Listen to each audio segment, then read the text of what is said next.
厳選クラシックチャンネルへようこそ。クラシック音楽好きのなこです。今日はこちら、ドイツライプチヒにあるゲバントハウスに来ています。今日はドイツライプチヒにある超名門オーケストラ、ライプチヒゲバントハウス管弦楽団とその本拠地、ライプチヒゲバントハウスのホールをご紹介します。ゲバントハウス管弦楽団とゲバントハウスのホールは共に音楽界の歴史を作り続けてきました。モーツァルトやメンデルスゾーン、ブラームスやワーグナー、グリーグやチャイコフスキー、マーラーやリヒャルト・シュトラウス、そしてフルトベングラーやワルターまで名だたる巨匠たちが指揮を執っただけでなく、ベートーベンのピアノ協奏曲第5番皇帝やシューベルトの交響曲第8番グレート、メンデルスゾーンのバイオリン協奏曲ホタン調など数々の名曲を初演してきました。また歴代のゲバントハウスのホールではフランツ・リストやクララ・ビークラ、ビルトオーソたちもピアノ演奏をするなど世界最高峰の音楽が演奏されるクラシック音楽ファン憧れの場所となっています。今回の取材にあたり、ライプチヒゲバントハウス管弦楽団による演奏を特別に撮影許可いただきましたので、その音色もこの動画でお聴きいただきます。こういう動画を見たかったという方は、ぜひチャンネル登録、グッドボタンを押して最後までご覧ください。ライプチヒゲバントハウス管弦楽団の歴史は1743年に遡ります。ドイツ・ライプチヒの音楽愛好家たちが16人の音楽家を集め、グローセスコンチェルト大演奏会という名のコンサートを始めました。コンサートはおよそ30年ほどの間、ホテル三羽の白鳥の広間で開催されていました。そして1781年、織物商人の集会所を改装して作られた500席のホールに引っ越しをします。これが衣服の館という意味のゲバントハウスだったのです。オーケストラもゲバントハウス管弦楽団という楽団名になりました。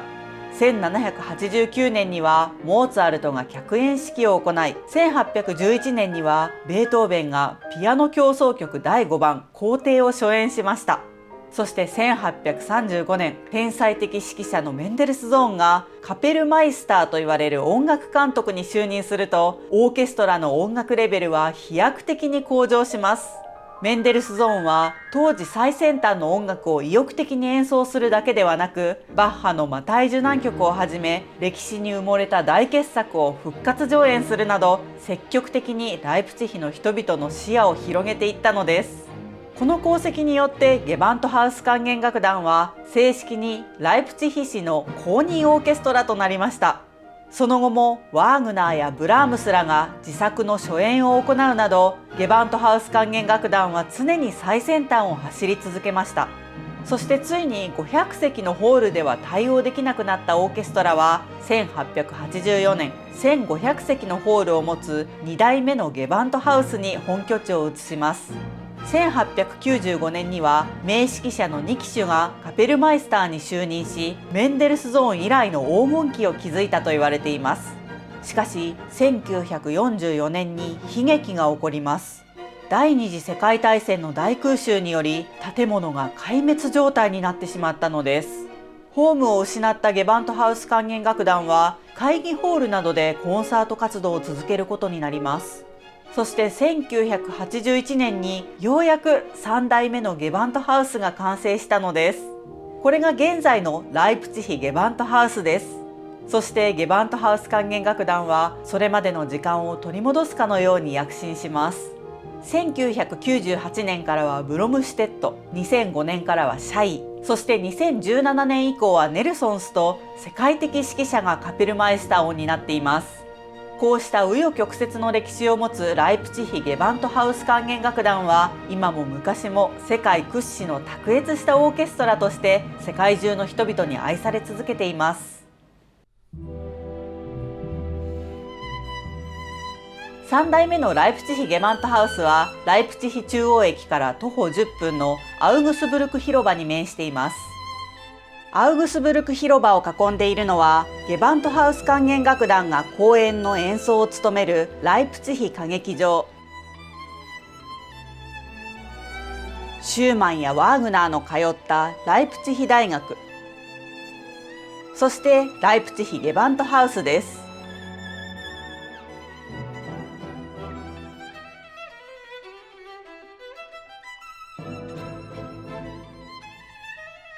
近くにはバッハがカントルを務めたトーマス教会もあり、まさに音楽の中心地です。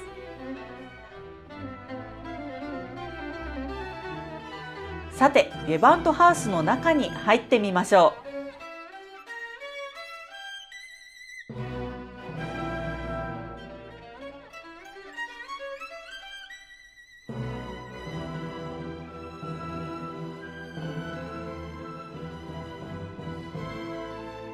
入り口から入ると広大なメインホワイエと印象的な壁画が出迎えてくれます。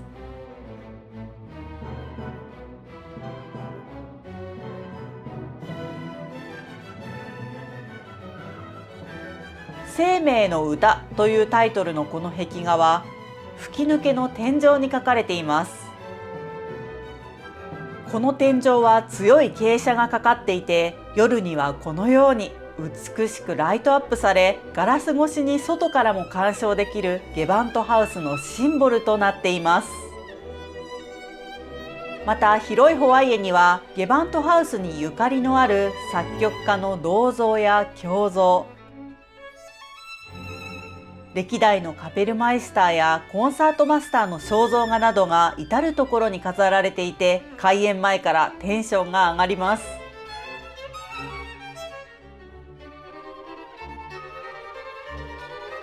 それではライプツィヒゲバントハウス管弦楽団の音楽を支えるゲバントハウスの大ホールをご覧いただきましょう。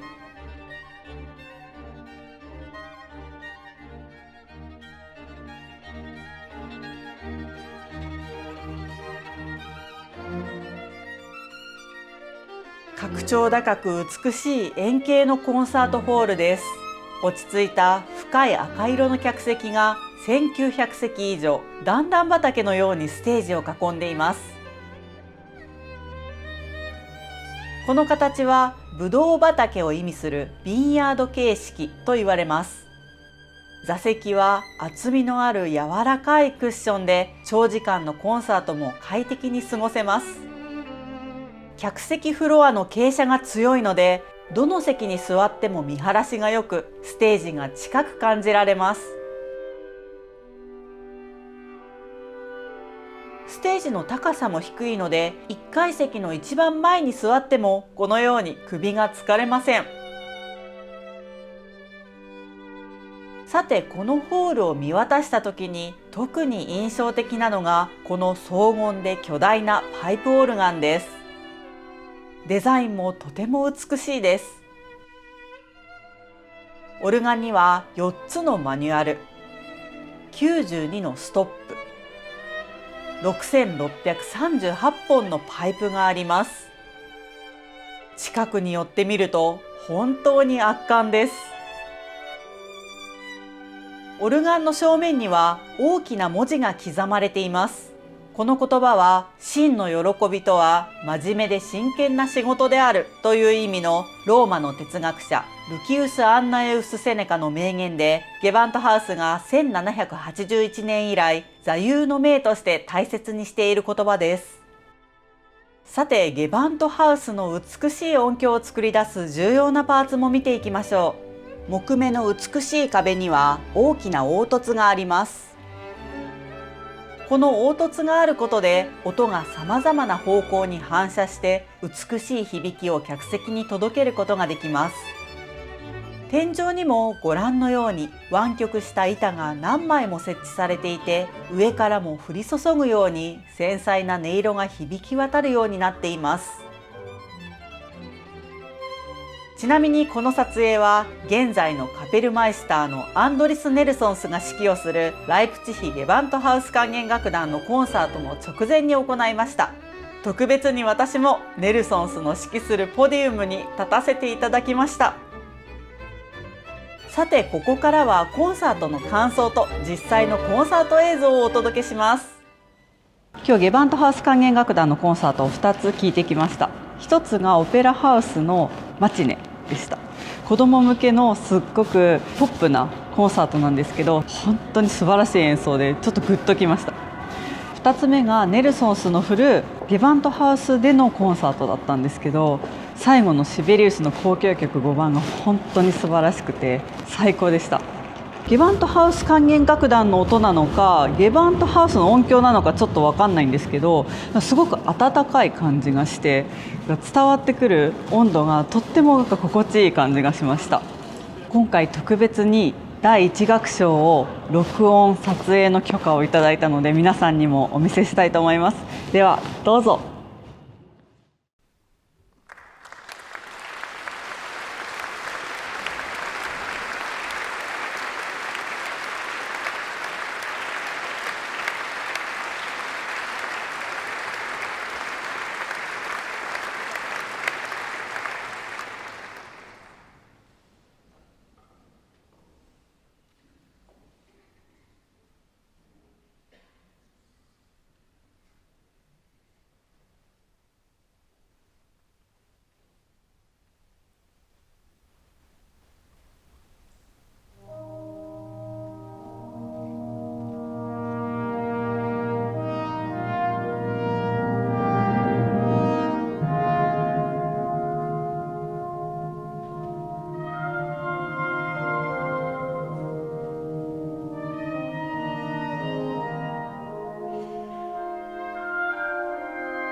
今動画でコンサート映像をご覧いただきましたが、私はゲバントハウス管弦楽団の温かい音色をぜひ生演奏で体験していただきたいと思っています。そしてその機会がなんと日本でもあるんです。ライプツィヒゲバントハウス管弦楽団の日本ツアーです。指揮者はもちろんカペルマイスターのアンドリス・ネルソンスさんです。東京サントリーホールで2公演、札幌コンサートホールキタラで1公演予定されています。11月21日のサントリーホールでの公演は、メンデルスゾーンとシューマンというゲバントハウス管弦楽団にゆかりの深い2人の作曲家の名曲が予定されています。しかもシューマンのピアノ協奏曲は世界的ピアニストのチョ・ソンジンさん、豪華すぎます。そして11月22日のサントリーホールと25日のキタラでは、ワーグナーとブルックナーの傑作がプログラムされているという充実っぷり。チケットの購入リンクを概要欄に記載していますので、ぜひこの機会をお見逃しなく。いかがでしたか？今日の動画が良かった、こういう動画がまた見たいという方はぜひグッドボタンで教えてください。ゲーセンクラシックチャンネルでは、クラシックをもっと身近にをモットーに、毎週金曜日の夜8時、クラシック音楽を楽しむ入り口になるような動画を配信しています。有名な作曲家の人生と代表作、クラシック音楽の歴史の流れ、コンサートホールオーケストラ楽団の紹介や有名曲の解説などをしています。クラシックに興味がある、クラシックにもっと詳しくなりたいという方はぜひチャンネル登録をして、一緒にクラシック音楽のある生活を楽しみましょう。それではまた次の動画でお会いしましょう。ブラービー。